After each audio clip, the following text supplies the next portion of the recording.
About to undergo, guys, and we are going to break down each and every fight on this card, starting with the main card, as we got Conor McGregor taking on Max Holloway in the rematch.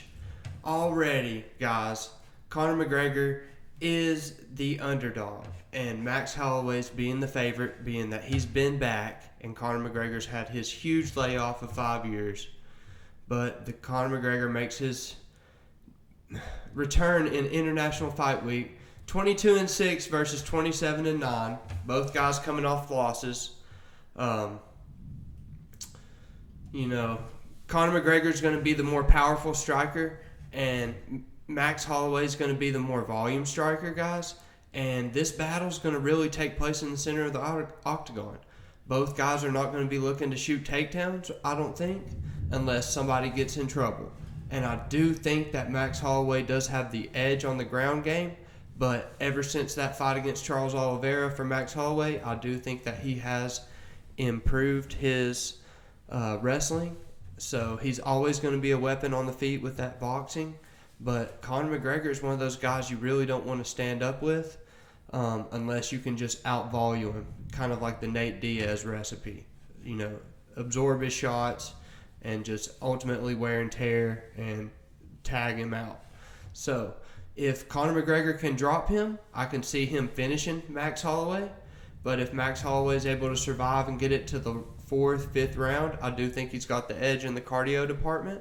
But ultimately, guys, I'm going with Conor McGregor. He gets the upset. He finds the chin of Max Holloway. He puts him down, and he gets his hand raised, and we could be seeing Justin Gaethje versus Conor McGregor in the future.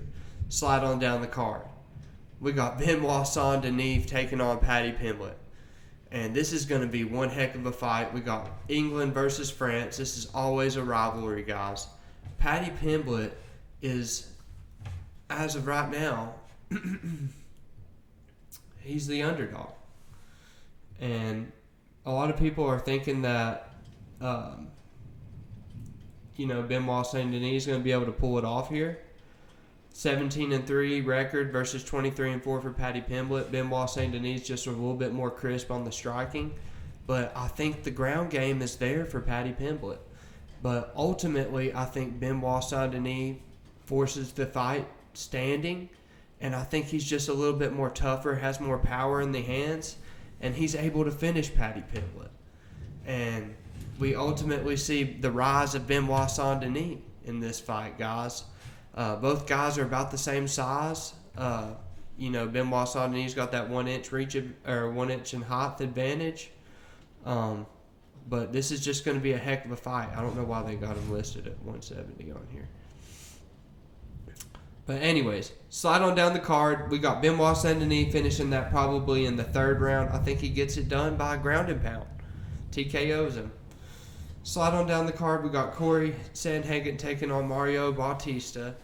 This is going to be a rivalry here. This is another rematch. This is going to be the card of the rematches here.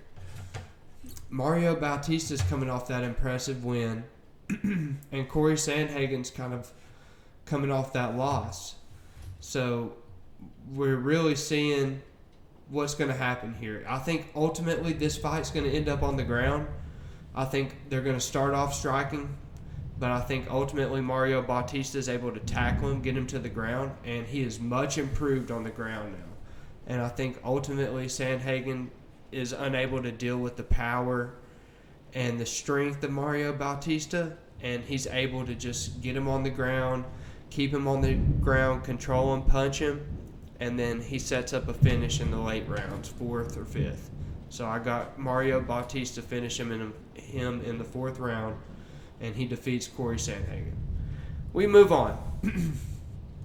Brandon Royval versus Lonier Kavanagh. Guys, this is going to be a striker's delight here. England taking on the United States here. This is going to be a heck of a fight. Lonier's 10-1, guys. He's super fast, super good in striking. Brandon Royval's kind of a more Nate Diaz type guy. Really durable.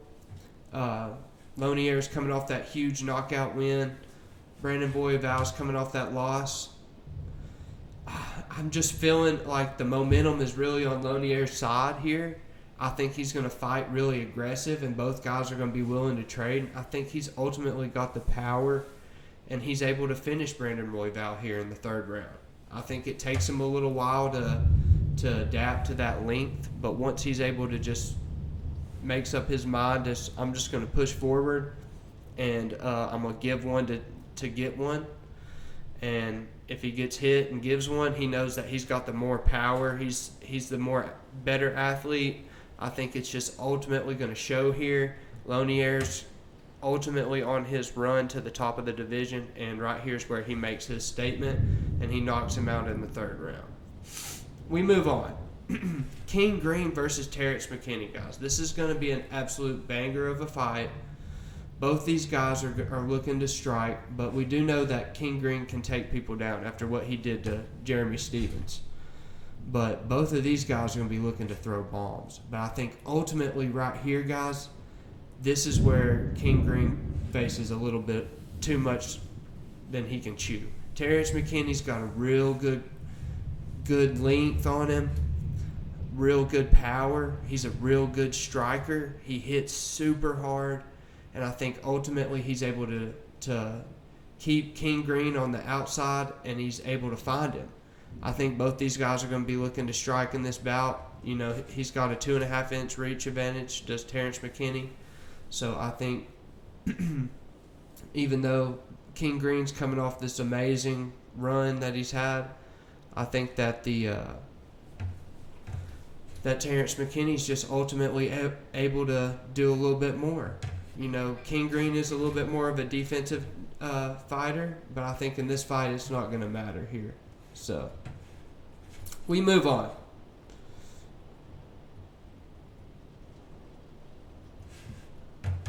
Prelims. Somehow Bobby Knuckles is on the prelims, guys, versus Nikita Krylov. I'm going with Bobby Knuckles here. I think he gets the upset. I think it does go to decision, 3 rounds. And I think that, you know, this is Australia versus Ukraine. This is going to be a good, big fight here. You know, this is his first fight moving up. I think ultimately him being that short, dense build, he's going to be hard to wrestle. I think ultimately he strikes with him. They trade takedowns. But I think Robert Whittaker ultimately finds a way to get some ground and pound on this guy, and he gets his hand raised here. People underestimate how good of a fighter Robert Whittaker really is. You know, and he's very durable. He's got really good defense, as you can see, 59%. So this is going to be, it's really going to matter on the takedowns. Can he stop the takedowns, which 82% takedowns, and this guy relies on takedowns. If he can't get the takedowns on Robert Whittaker, I see Robert Whittaker getting his hand raised.